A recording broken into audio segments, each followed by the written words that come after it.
Hey, my name is Zeus Tipado, a writer for HealingMaps, and let's talk about the DMT Elves.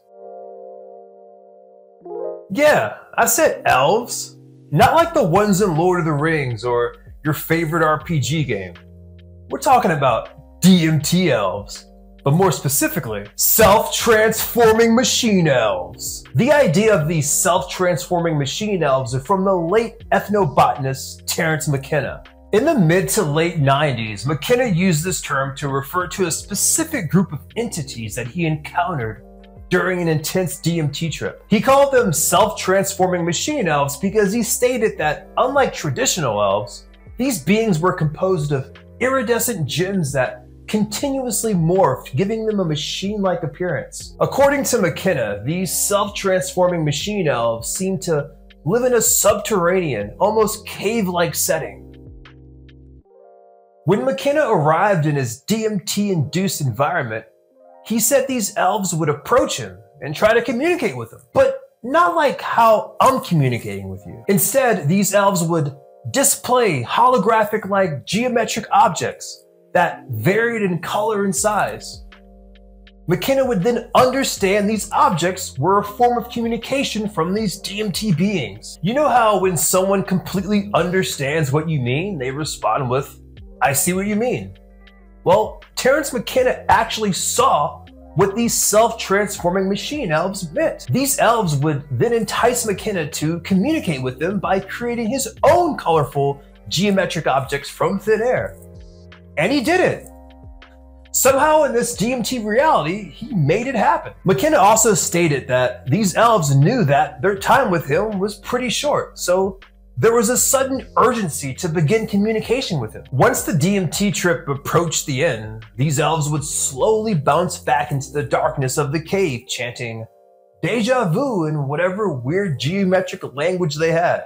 Ever since McKenna popularized this idea, the concept of elves or entity encounters has been a staple of the DMT subjective experience for many across the world. But the question remains, what's really going on here? Are people actually encountering elves that live inside your brain but only come out when you do DMT? Of course not. Look, people, it's good to keep an open mind, but not too open where your brain just falls on the floor. A lot of people are underestimating the power of their own brain.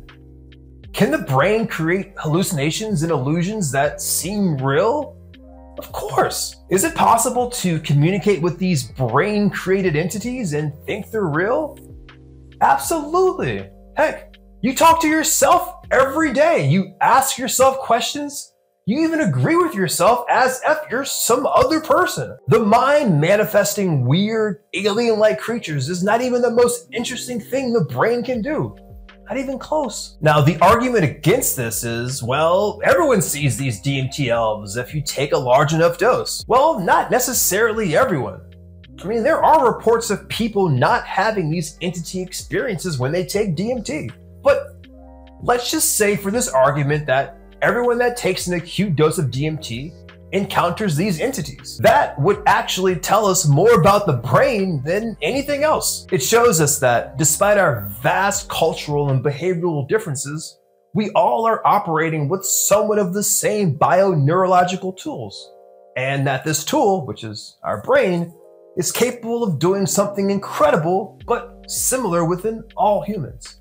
Yet, the most obvious argument against the existence of DMT machine elves is there are no reports of people seeing or encountering these beings before McKenna popularized the idea. Could it be that the entirety of the psychedelic community, specifically the people that take DMT, are being influenced by the grandfather of DMT himself? Now that wouldn't be out of the ordinary.